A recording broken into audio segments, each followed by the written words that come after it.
Hello, everyone, and welcome to another episode of Wytpod. My name is Harshit, and I'm the Director of Business Alliances at Wytlabs. We are a digital agency specializing in SaaS and e-commerce SEO. I've got Colton Pond with me today. He's the CMO of LoanPro's, which is the only purpose-built software for servicing loans, payments, and borrower relationships in a single platform. A big welcome to you, Colton. I'm so happy to have you with me today. Yeah, thank you. It's great to be here, and thank you for the great intro. All right. Perfect. Now, can you please start by telling our audience a little bit about yourself? And apart from LoanPro, you're also involved into a few other things. I would love to know all about that, please. Yeah, happy to share. Colton Pond, as you mentioned, I am the Chief Marketing Officer at LoanPro. A little bit about me, I'm a huge fintech nerd. I love fintech and eat and breathe, and on my spare time, live fintech through and through. And then the second important thing about me is I'm a huge marketing enthusiast in a different way that we'll talk a lot about that here on this podcast. But I think about marketing. I like to think that there's two categories of marketers, fluffy marketers and marketers that actually get shit done. I like to put myself in the second category of marketers that focus on tangible, real metrics. Live in New York City and have been in fintech for the past 7 or 8 years at 3 different companies, and have been focused over the past 7 months here at LoanPro and doing what we do and building LoanPro. Oh, that's brilliant. And, can you please provide a bit overview of Pro's unique value proposition in the lending industry? And particularly if you compare it with the traditional solutions out there in the market, how exactly LoanPro differentiate itself, or what are the core USPs? Yeah. I would love to. So we refer to LoanPro as the only scalable modern lending and credit platform.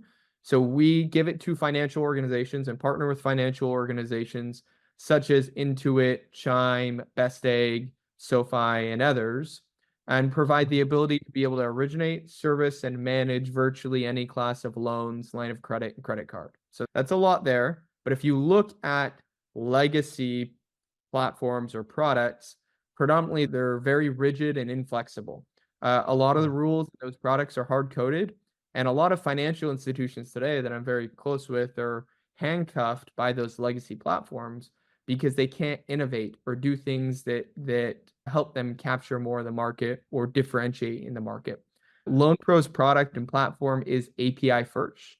So we are centered on a platform that enables and breeds innovation, that allows our customers, our financial organizations we partner with, to plug in other partners or other pieces of their lending software into LoanPro, and to be able to create unique loan and lending and credit programs on LoanPro and launch them to capture more market share. Yeah, that's awesome. And what are the core focus of LoanPro's marketing strategy? How does it align with your company's overall business objectives, please? So I would say overall business objectives is our mission is to provide the platform to innovate the future of finance. We believe that we have a far superior product and platform in the market. However, there's 2 parts, right? You can build a great product and platform, and then there's going to market and actually bringing that product platform to market. And unless it's implemented among financial organizations, then your great product amounts to nothing. And our job in revenue is how do we bring it to market in the most efficiently way? And I view my job and as Chief Marketing Officer and my entire department's job is how to collaborate as closely as possible with revenue, with sales and customer success to be able to bring our product to market. So if you think about, this is an area that I feel super passionate about on the marketing side, is in B2B marketing, you have a lot of organizations that are very segregated when it comes to sales, marketing, and customer success. And the general flow is marketing focuses top of funnel. They generate MQLs. They pass those MQLs to an SDR's job is to qualify, pass it to an AE's job is to close. AE closes, pass it to someone in customer success. Their job is to retain and upsell and cross-sell.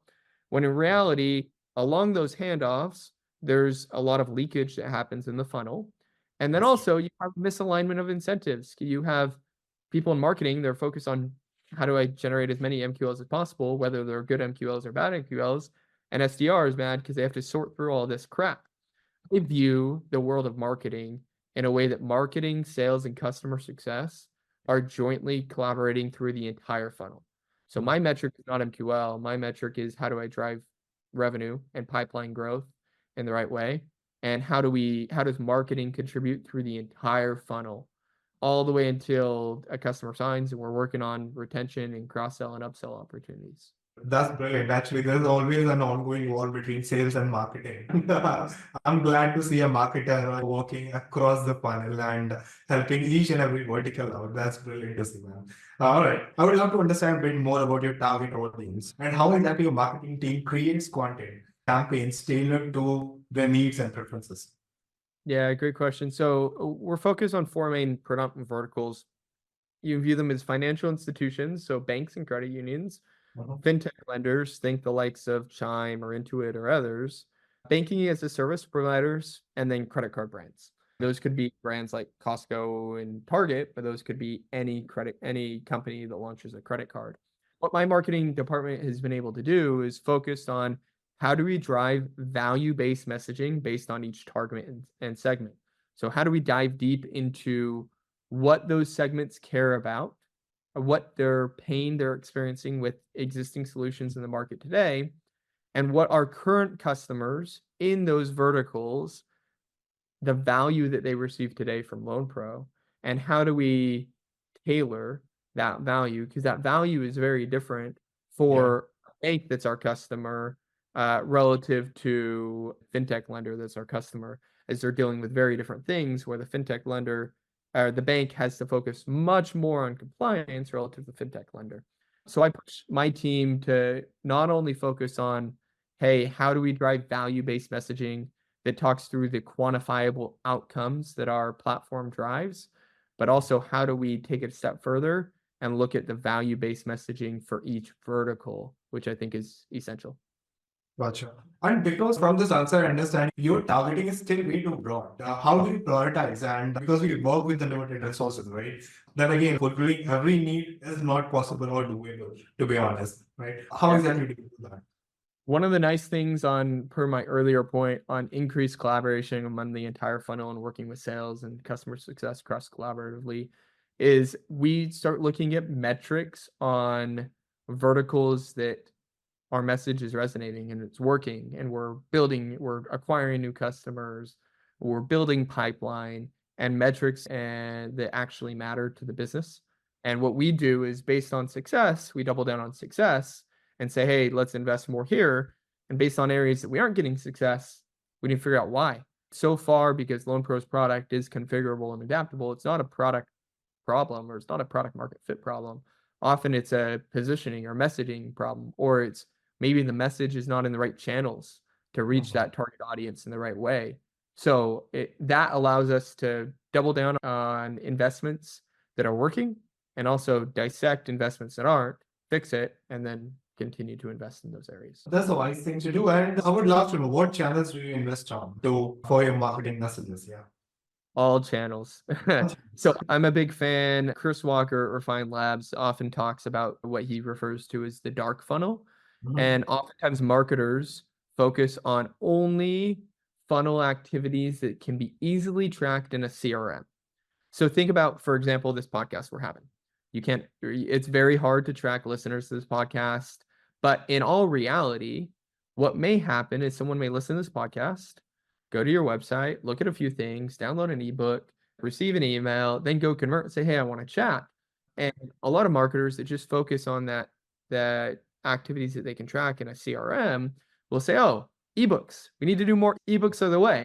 When in reality, what happened is that the podcast was a strong initial touch point that cultivated interest. So I'm a believer in investing in marketing channels broadly. How do you invest in even channels that you can't track in a traditional CRM? And that includes both online and offline channels. We invest a good amount in person, third-party conferences, our own events, and things like that, because we want to be able to touch those that we are reaching out to in as many channels and in many ways as possible. Makes sense. Okay. Now, because we are an SEO agency, right? I'm going to be a little biased and would love to learn a little bit more on your approach to search engine optimization and improving your online visibility. Have there been any key tactics that have proven really successful in that regard for you? So I think that the approach for someone like LoanPro is different than the approach for a very established company, in my opinion. And LoanPro is at an interesting point in its evolution where I'm the first LoanPro's been around 12 years, 12 to 14 years, but I'm the first chief marketing officer. Marketing as a function has started to come into its own over the past 6 to 7 months that I've been here. And the team and department that we've grown has been tremendous and super influential in doing so. But at our stage, we don't have enough or a lot of content that helps us rank for SEO. So I believe that one of our first jobs is how do we flood the market with more content and more obviously high quality content, but a high output of that content. And then understand what is working, once again, to my point, what's working, what's not working, and double down on what's working. And I mentioned to you before we hopped on the podcast, right now we're working on a full rebrand and redesign and also new messaging on our website. And that will be our strategy is, hey, the website actually has 4 times as many pages as our current website does today. And it'll grow from there. Let's go build as much content, relevant content as we possibly can, and try and drive high rankings for this. Definitely. Once you increase the content frequency on your site, it helps you build that authority. Not just and increases your online visibility for sure because Google kind of like, recognizes you in that space a lot and promotes you in a way. So yeah, makes sense. But in context of rapidly evolving lending space as it's going crazy, how does LoanPro foster innovation within its marketing approach to stay ahead of the industry trends? Yeah. Yeah, so I would say find unique ways to engage with potential customers. That's beyond, you have to do the traditional ways like SEO. You have to do paid advertising through Google, right? Like you have to have those table stakes things, but find unique ways to differentiate in your marketing that your competitors aren't. So an example is so in fall, there's the biggest fintech and financial services conference in the US. It's Money 2020. Tens of thousands of people go to Vegas for this conference. And we took a unique approach in that we actually, before the conference, set up over 300 meetings with 300 meetings with potential customers and current customers at the conference. And one of the other things that we did is we rented out during lunch one of the prime restaurants there, and we hosted a happy hour that promoted through various channels. I think we had 250, 300 people show up. It was like, to get food was like a Disney World line that you were waiting in, which is just one example of we tried to pull people outside of the conference experience and be able to relax in a different environment. I think the concept, though, very much is, I think outside the box. Test things, see if they work. If they don't work, great. You learn something. If they do work, double down on what works. Makes sense. Any notable challenges that you have faced in your marketing effort, and any of like how exactly have you overcome those challenges? I would say the biggest one so far at LoanPro, as I've been 7 months in as chief marketing officer, is how do we grow and build the marketing department? And basically, we grew it from scratch, from the ground up, and now are among 18, 19 folks in marketing. And a big focus was how to enable them to be successful and find quick wins in the first 90 days. I see a lot of, because we brought on basically, I think we brought on 16 new people to the marketing department in the past 6 months. I see a lot of posts on LinkedIn, oftentimes on 30, 60, 90-day plans. And I laugh at a bunch of those because a bunch of them have you making no actual impact in your 90 days. So I'll do a plan, get it approved, get stakeholders engaged. It's like, what are you doing to show actual output? And a big focus of me with my team is let's get you some wins in your first 90 days. Let's get you actually influencing metrics and building pipeline and engaging with customers and helping build LoanPro in the right way. There needs to be some planning, but a big part of what we've done is let's go, let's get to work and let's start making an impact immediately. Okay. I would love to know because earlier during this podcast, you mentioned about some of the KPIs that you keep track of. Can you please elaborate on that? And would love to hear, like, how exactly do you feel that particular channel or content piece is a success and you want to double down on that particular area altogether? You would view them the exact same metrics as a salesperson, actually, which is super unconventional. But The reason why it works is because marketing at LoanPro is truly leaning in through the entire funnel up until an opportunity is closed. How do we get the right materials? How do we get the right messaging? How do we drive more stakeholder engagement and things like that? So what we're ultimately focused on is how do we drive, what we are focused on is how do we get our product or platform in as many hands as possible to fulfill our mission of providing the platform to innovate the future of finance. But that ties directly to revenue. So revenue metrics, pipeline metrics, a big metric that I personally focus on in B2B, in a B2B environment, is pipeline coverage. So do we have enough pipeline coverage to be able to hit the next 2 to 3 quarters of revenue goals that we have? And then a lot of what we're also focused on the customer success side is net retention and gross retention, and how are we retaining and treating and growing with our customers in the right way. So I don't have a MQL goal. Like, I don't have an SQL goal. I track those things to see where problems are in the funnel, but that's not a goal. That's not the end outcome. The end outcome is how do we sign more customers and how do we grow more with our customers and enable success for our customers. Gotcha. I would love to know, because you mentioned retention and all. I would love to know how exactly is the churn rate for LoanPro's, and do you have any retention programs which is doing good and wonders for you? I would say for us in enterprise B2B tech, a big focus over the past 6 months is how do we get in person with our customers? How do we engage with our customers in an in-person environment? Understand what problems they're facing with LoanPro, understand what success and value they're receiving from LoanPro, and how to actually help and be a true partner. LoanPro is like core infrastructure. It is the infrastructure for our customers' lending business that they rely on a day-to-day basis. So our approach, especially over the past 6 months, is, hey, how do we get in person with our customers to build a relationship, but also understand other ways that they should be using LoanPro to drive more value. And that in turn, we've seen increases in net retention, gross retention, all the metrics that you would want to see, which in the end, customers are my opinion, customers are the most important group that you need to take care of, because once you have a customer, you should retain them. It makes perfect sense. And the one-to-one touch, well, nothing like that, to be honest. Anything which is working for you in scale, maybe there were blog posting, something like some retention program. I would say one of the things we noticed over the past 6 months is a lot of our customers didn't truly know the power of LoanPro and all of the ways that they could use LoanPro. So we've made a big emphasis through email marketing over the past 2 or 3 months on how do we consistently, through a drip campaign to our customers, inform and educate our customers at mass on other ways that they can use LoanPro to drive value. And those have been identified as we go interact and talk with customers and understand how they're using LoanPro and the value that they are receiving from LoanPro today. And that in turn we've taken those insights back from customers and then casted those to all customers so they all can receive similar value from our platform. Yeah, makes sense. Okay. All right, we're coming to an end, and I would love to have a quick rapid fire with you. Are you ready for that? Let's go. Okay. What habit holds you back the most? What habit holds me back the most? I would say the habit that previously has held me back the most is not giving enough to my team and thinking that I need to do everything myself. That's changed over the past 3 months. My team is full of rock stars and they're killing it. And giving them projects, allowing them to learn from those projects has helped the broader department grow tremendously. Thank you. All right. What chore do you absolutely despise doing?